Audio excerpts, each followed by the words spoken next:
ಇವತ್ತು ಬೇಗ ಎದ್ದು ತೋಟದ ಕಡೆ ಹೊರಟೆ. ತೋಟಕ್ಕೆ ನೀರು ಬಿಟ್ಟಿದ್ವಿ. ಬೇರೆ ತೋಟಕ್ಕೆ ನೀರು ಬಿಡೋಕ್ಕೆ ಗೇಟ್ ವಾಲು ಆನ್ ಮಾಡಿ ಇನ್ನೊಂದು ಕಡೆ ಆಫ್ ಮಾಡ್ಕೊಂಡು ಇನ್ನೊಂದು ತೋಟಕ್ಕೆ ಬಂದು ಕ್ಯಾಪ್ ಬಿಚ್ಚಿಬಿಟ್ಟು ನೀರು ಬಿಟ್ವಿ ಜೋಳಕ್ಕೆ. ಮತ್ತು ಬೇಗ ಕೆಲಸ ಮುಗಿಸ್ಕೊಂಡು ಕೆಲಸದ ಕಡೆ ಹೊರಟೆ. ಎಲ್ಲ ರೆಡಿ ಆಗಿದ್ರು. ನಾವು ಬರೋ ಅಷ್ಟೊತ್ತಿಗೆ ಇವತ್ತು ಗಾಡಿ ಲೋಡ್ ಮಾಡಿಸ್ಕೊಂಡು ಫಸ್ಟ್ನೇ ಟ್ರಿಪ್ಪು ಹೊರಟೆ.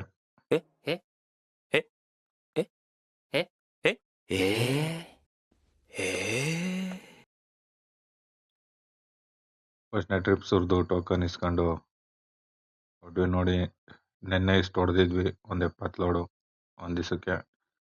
ಇವತ್ತು ಹೆಚ್ಚು ಕಡಿಮೆ ಮುಗಿಸ್ತೀವಿ.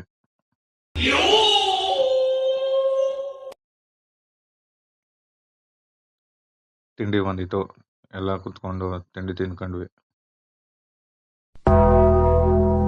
ತಿಂಡಿ ತಿಂದು ಮತ್ತೆ ಕೆಲಸ ಶುರು ಮಾಡಬೇಕು. ಮಧ್ಯ ದಾರಿ ಪಕ್ಕದಲ್ಲಿ ಉಕ್ಕೆ ಹೊಡಿತಾ ಇದ್ರು. ಕೊಕ್ಕರೆಗಳೆಲ್ಲ ನೋಡ್ರಿ ಇಷ್ಟೊಂದಿದ್ದಾವೆ. ಮತ್ತು ಇವತ್ತು ನೆನ್ನೆ ಹೊಡಿತಿದ್ದವ್ರದ್ದು ಮುಗೀತು.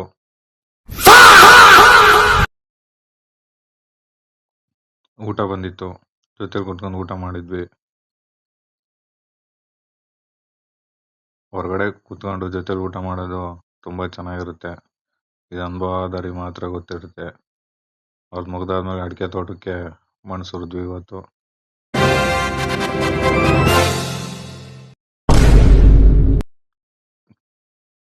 ಸಂಜೆ ಆಗಿತ್ತು, 7 ಗಂಟೆ. ಗಾಡಿ ನಿಲ್ಲಿಸಿದ್ವಿ ಇವತ್ತು. ಇವತ್ತಿನ ಕೆಲಸ ಇಷ್ಟೇ ಫ್ರೆಂಡ್ಸ್.